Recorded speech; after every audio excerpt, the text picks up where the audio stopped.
As I said in my Independence Day address to the nation, we're closer than ever to declaring our independence from this deadly virus. Today, after receiving a briefing from my entire COVID-19 team, I'm proud to announce that we're getting even closer. Because of our wartime effort to administer 300 million shots in arms in just 150 days. More than 182 million Americans have received at least one shot, including nearly 90% of seniors and 70% of adults over the age of 27. By the end of this week, we'll have reached the mark of 160 million fully vaccinated Americans, and that's a goal I set in March that I'm thrilled we're going to hit just a few days after July the 4th. So, we will have 160 million fully vaccinated Americans, up from roughly 3 million when we took office 5 months ago. We see why it matters. COVID-19 cases and deaths are down by 90% since January.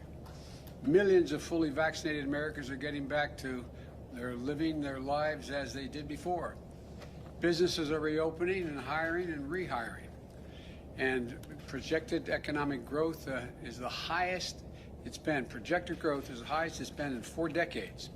And the bottom line is the virus is on the run and America is coming back. We're coming back together.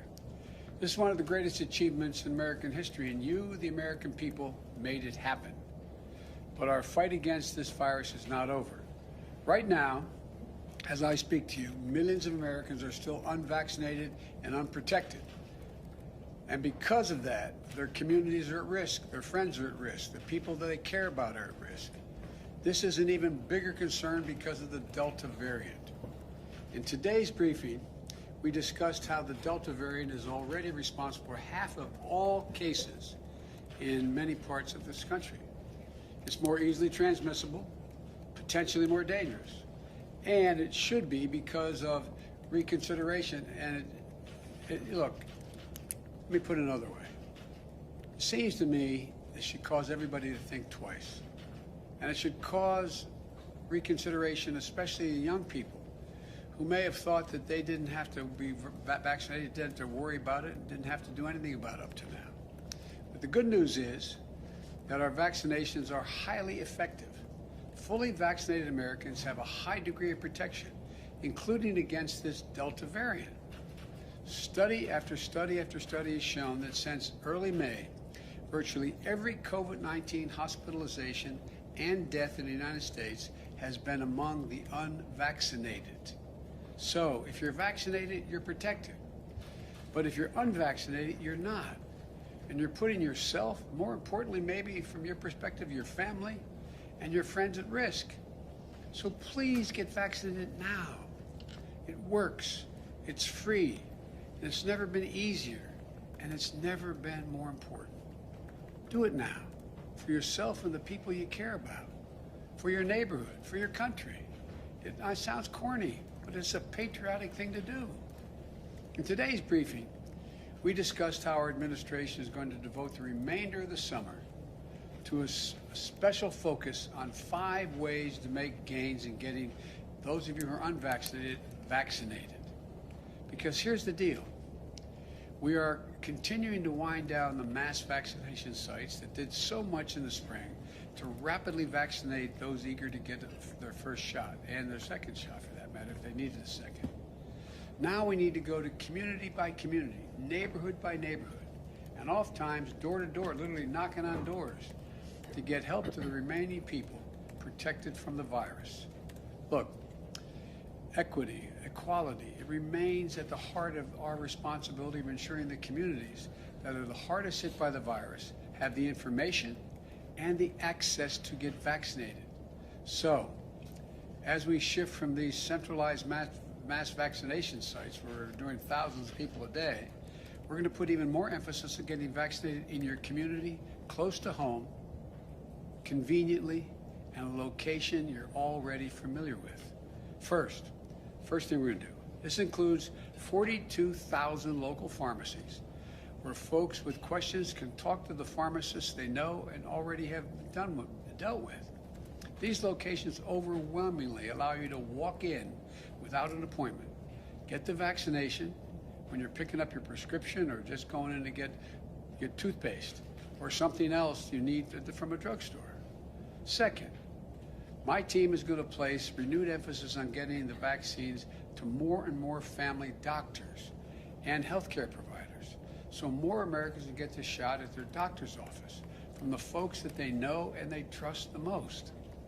Third thing we're going to do, we're going to step up efforts to get vaccines to your family doctors and other doctors who serve younger people, so that adolescents ages 12 to 18 can get vaccinated, and as they go for back-to-school checkups or getting ready for the physicals they need for fall sports.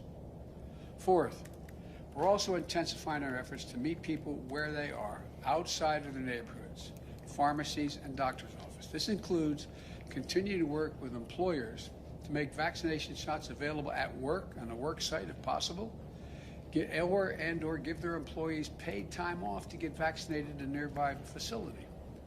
And fifth and finally, we're sending out more mobile clinic units out there to help people at special events, summer festivals, sporting events, as well as places of worship wherever we can find people gathered. In addition to these initiatives to continue to vaccinate the unvaccinated, we're stepping up our preparations to respond to the outbreaks we're going to see among the unvaccinated. For that, we're mobilizing what I'm calling COVID-19 surge response teams.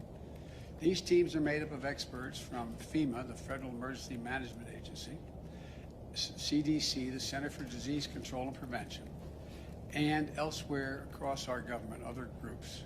And they're going to help states that have particular problems prevent, detect, and respond to the spread of the Delta variant among unvaccinated people in communities with low vaccination rates. And some states have very low vaccination rates. They're going to be able to we're going to deploy things like testing to expand detection of the virus, medicines to help treat the infected, and we're going to provide federal personnel to fill gaps in staffing and technical experts to help investigate outbreaks, because they're going to happen in states with very low vaccination rates. The bottom line is my administration is doing everything it can to lead a whole of government response at the federal, state, and local levels to defeat the pandemic. We need everyone to do their part. Millions of Americans have already done that. We have to keep it up, though. We have to keep it up till we're finished. Let me close with this. We are emerging from one of the darkest years in our nation's history into a summer of hope and joy, hopefully. Think about where you were last year, where you are today, what you were able to do last year at this time and do today. It's a year of hard-fought progress. We can't get complacent now. The best thing you can do to protect yourself and your family and the people you care about the most is get vaccinated. The best things the community can do to protect themselves is to increase vaccination rates. You can do this. You can do this. Let's finish the job. Finish it together. God bless you all, and please, please get vaccinated. It makes a big difference. As I said, it's a patriotic thing to do. May God protect our troops. Thank you. Mr. President.